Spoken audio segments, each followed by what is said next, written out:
এতিয়া আমি আলোচনা কৰিম তোমালোকৰ 5 নম্বৰ 12 পৰিবেশৰ 5 নম্বৰ 12 লেসনটো হৈছে অসমৰ কুটিৰ শিল্প।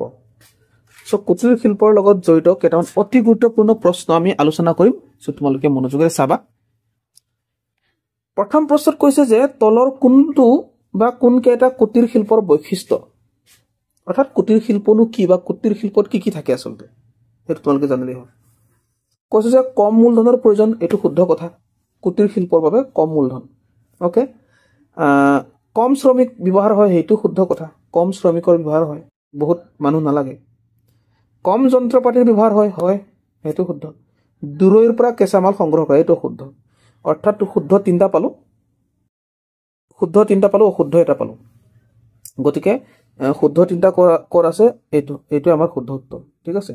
আচলতে কুটিৰ শিল্প মানে কি, আচলতে আমি ঘৰতেই কম মূলধনত, মানে কম মূলধন মানে টকা আমাক কম লাগে আৰু কষ্টও কম কৰিব লাগে, আৰু আমি যন্ত্ৰপাতিও আমাক নালাগে, কম লাগে, যেনে দা কটাৰী হ'লে হৈ যায়।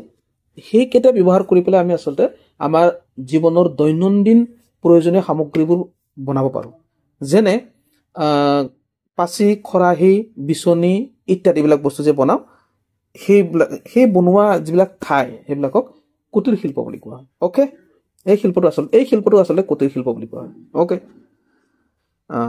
আৰু যিবিলাক মানে যেনে বাঁহটো আমি বহুত দূৰৰ পৰা আনিব নালাগে, বাৰীতে থাকে, বুজি পাৰিলা। নেক্সট আহিলে কৈছে যে নিম্নলিখিত কোনখন ঠাই কাঁহ শিল্পৰ বাবে বিখ্যাত।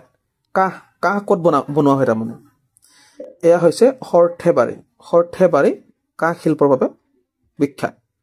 তাৰপিছত আহিলে নলবাৰী তলৰ কোনবিধ শিল্পৰ বাবে বিখ্যাত। নলবাৰী কিহৰ বাবে বিখ্যাত আচলতে, জাপি প্ৰস্তুত কৰা হয় নলবাৰীত, অ'কে। নেক্সট আহিলে অমিলটো বাছি উলিওৱা। যঁতৰ, মাকু, চেৰেকী, হাতুৰী। চ' এইকেইটা হৈছে আমাৰ তাঁত বোৱা সামগ্ৰী। যঁতৰ, মাকু আৰু চেৰেকী তাঁত বওঁতে ব্যৱহাৰ হয়। হাতুৰী কিন্তু আমি ঘৰ চৰ বনাওঁতে মিস্ত্ৰী কামত ব্যৱহাৰ কৰা হয়, অ'কে। সেইকাৰণে হাতুৰী আমাৰ অমিল হ'ল। নেক্সট আহিলে ভাওনাত ব্যৱহাৰ হোৱা মুখা সাজিবলৈ কি সামগ্ৰীৰ প্ৰয়োজন নহয়, ঠিক আছে। মুখা সাজিবলৈ কি সামগ্ৰীৰ প্ৰয়োজন নহয়, বালি প্ৰয়োজন নহয়। কি লাগিব, বাঁহ বা গোবৰ আৰু ৰং লাগিব, আলতীয়া মাটি লাগিব আৰু কপাহী কাপোৰ লাগিব, কিন্তু বালি নালাগে আমাক। সেইটোৱে হৈছে আমাৰ শুদ্ধ। আমাক কি নালাগে কৈছে, প্ৰয়োজন নহয় কৈছে, বালিৰ প্ৰয়োজন নহয়। চ' নেক্সট আহিলে মৃৎশিল্পৰ অন্যতম আকৰ্ষণ টেৰাকোটা শিল্পৰ বাবে বিখ্যাত আশাৰীকান্দি নামৰ ঠাইখন অসমৰ কোনখন জিলাত অৱস্থিত। চ' আশাৰীকান্দি ক'ত আছে, আশাৰীকান্দি আছে ধুবুৰী জিলাত আছে। এয়া মৃৎশিল্পৰ অন্যতম আকৰ্ষণ টেৰাকোটা শিল্পৰ বাবে বিখ্যাত ঠাইখন হৈছে আশাৰীকান্দি। এই আশাৰীকান্দি অসমৰ ক'ত আছে, ধুবুৰীত আছে, অ'কে। চ' নেক্সট আহিলে গৰম দিনত কেনেধৰণৰ কাপোৰ পিন্ধাটো আৰামদায়ক। চ' গৰম দিনত আৰু কেনেকুৱা কাপোৰ পিন্ধিবা, কপাহী কাপোৰ পিন্ধিবা, অ'কে। নেক্সট আহিলে একেলগে বহুত তাঁত শাল পাতি কাপোৰ বোৱা ঠাইক কি বুলি কোৱা হয়। এয়া কি হ'ব, বয়ন কেন্দ্ৰ, ঠিক আছে। এইটো কি হ'ব উত্তৰটো, ইয়াৰ উত্তৰটো হ'ব বয়ন কেন্দ্ৰ, অ'কে।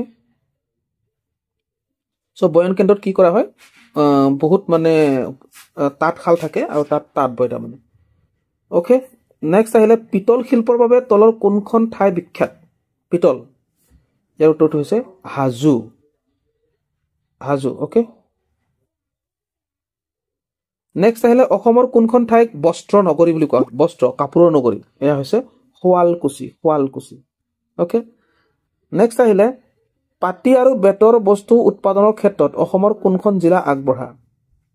ইয়াৰ উত্তৰটো হৈছে কাছাৰ জিলা, ঠিক আছে।